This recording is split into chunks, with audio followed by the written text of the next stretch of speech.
Hello అందరికీ నమస్కారం అండి. అయితే ఇవాళ రైతు బంధుకి సంబంధించి అసలు విషయాలేంటి, రైతు బంధు విడుదల ఎక్కడి వరకు వచ్చింది, అసలు రైతు బంధు వస్తుందా రాదా ఇప్పటి వరకు రాని వారికి అనే సమాచారం గురించి ఈ వీడియోలో మీతో నేను చాలా స్పష్టంగా మాట్లాడబోతున్నాను. మీరు కూడా అందరూ వీడియోని చివరి వరకు చూడండి, స్పష్టంగా తెలుసుకోండి. ఇక మనం రాష్ట్ర ప్రభుత్వానికి సంబంధించిన వ్యవహారాల గురించి కనుక మాట్లాడుకున్నట్లయితే రైతు బంధు విషయంలో ఇప్పటి వరకు రైతు బంధు ఎంతమందికి వచ్చింది అనేది ఫస్ట్ చెప్పదలుచుకున్నాను. ఆ తర్వాత రాని వారికి ఎప్పుడు రాబోతుంది అనేది రెండో దడపలు చెప్పబోతున్నాను. ఇక మూడోది రైతు బంధు ముఖ్య సారాంశం ఏంటి అనేది కూడా మీతో వివరంగా చెప్పబోతున్నాను.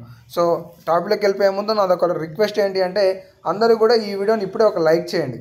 ఇక టాపిక్లో కూడా వచ్చేసినట్లయితే తాజాగా తెలంగాణ రాష్ట్ర ప్రభుత్వం రైతు బంధు విషయంలో కావచ్చు, తెలంగాణ రాష్ట్ర బడ్జెట్ విషయంలో కావచ్చు మాట్లాడే ఒక మాట ఏంటి అంటే, మీరందరూ సహనంతో ఉండండి, ఇక్కడ రాష్ట్రం దగ్గర పైసలు లేవు, విడతల వారిగానో లేదంటే నెమ్మదిగానో మీ ఖాతాలోకి డబ్బులు జమ చేస్తామని చెప్పేసి రాష్ట్ర ప్రభుత్వం రైతులకి చెప్తున్నట్లుగా చాలా స్పష్టంగా అర్థమవుతుంది. మెయిన్గా ఏంటి అంటే సీఎం రేవంత్ రెడ్డి గారు ఎంతసేపటికి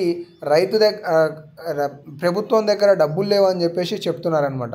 అయితే రైతు బంధుకి పెట్టుబడి సాయం కింద అందించే డబ్బులు రైతు బంధుకి సంబంధించి దీన్ని రైతు భరోసా చేసి 7,500 రూపాయలు అందిస్తామన్న రాష్ట్ర ప్రభుత్వం ఈరోజు 5,000 రూపాయలను కేవలం 26 లక్షల మంది రైతుల ఖాతాలోకి మాత్రమే జమ చేసినట్లుగా తెలుస్తుంది.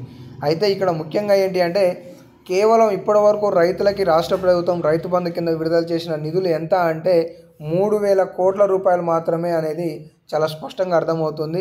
దాదాపుగా రైతు బంధు కావాల్సింది 7,600 కోట్ల రూపాయలు కావాలి. కానీ ఈ 7,600 రూపాయల కోట్లని రాష్ట్ర ప్రభుత్వం రైతులకి కేటాయించలేకపోతుందా అని చెప్పేసి చాలామంది కామెంట్ సెక్షన్లో అడుగుతున్నారు. అయితే ఇక్కడ 10 ఎకరాలకు సంబంధించిన రైతు బంధు డబ్బులు మనకి ఫిబ్రవరిలో పడతాయని చెప్పేసి చెప్పిన సీఎం రేవంత్ రెడ్డి గారు ఇక ఇప్పటి వరకు 5 ఎకరాలకు సంబంధించి జనవరి చివరి కల్లా పూర్తి చేస్తామన్న మాటను కూడా నిలబెట్టుకోలేదనేది అయితే అర్థమవుతుంది. ఈరోజు బడ్జెట్ సమావేశాలు జరుగుతుంటే ఈ బడ్జెట్ సమావేశాలలో ముఖ్యంగా 2 పాయింట్లను అయితే వాళ్ళు చేర్చారు. ఒకటి ఉచితంగా విద్యుత్ అందిస్తామని చెప్పి, రెండోది 500కే గ్యాస్ అని చెప్పేసి. ఇప్పటివరకు ఉన్న పథకాలకి సరైన డబ్బులు వెచ్చించలేని రాష్ట్ర ప్రభుత్వం మరి వీటికి ఏ విధంగా డబ్బులు సమకూర్చుతుందని చెప్పేసి పలువురు విశ్లేషకులు ప్రశ్న అయితే చేస్తున్నారనమాట. అయితే ఈరోజు బడ్జెట్ సమావేశాలు జరగనున్నాయి.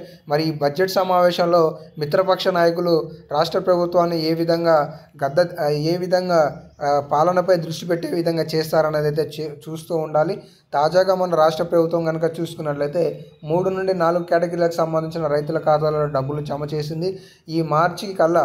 అయితే సీఎం రేవంత్ రెడ్డి గారు ఏం చెప్తున్నారంటే మీరందరూ ఈ అంశాన్ని చాలా స్పష్టంగా వినాల్సిన అవసరం అయితే ఉంది. గత ప్రభుత్వం బీఆర్ఎస్ ప్రభుత్వం యాసంగి సీజన్కి సంబంధించిన డబ్బులు అనేవి మార్చి 31 వరకు కూడా ఇవ్వలేని పరిస్థితి ఉన్నది. మేము ఇంకా ఫిబ్రవరిలోనే రైతు బంధు డబ్బులు జమ చేస్తున్నాం, సో మీరెందుకు అతి ఉత్సాహం చూపిస్తున్నారు అని చెప్పేసి పలువురు నాయకులని ఇక్కడ పాలకపక్షం కొన్ని కామెంట్లు చేస్తున్నట్లుగా మనం తాజాగా కొన్ని వార్తాపత్రికలలో అయితే చూసాం. సో తాజాగా ఏంటి అంటే రైతు బంధు డబ్బులు అనేవి నెమ్మదిగా నత్తనడకన నడుస్తున్నది అయితే చాలా స్పష్టంగా అర్థమవుతుంది. ఇదైతే లేటెస్ట్ అప్డేట్స్. మరెన్నో లేటెస్ట్ అప్డేట్స్ మిస్ కావద్దనుకుంటే సబ్స్క్రైబ్ చేసుకోండి, ఇప్పుడే ఒక లైక్ చేయండి, మీ తోటి మిత్రులకు కూడా వీడియోని ఫార్వర్డ్ చేయండి. ధన్యవాదాలు.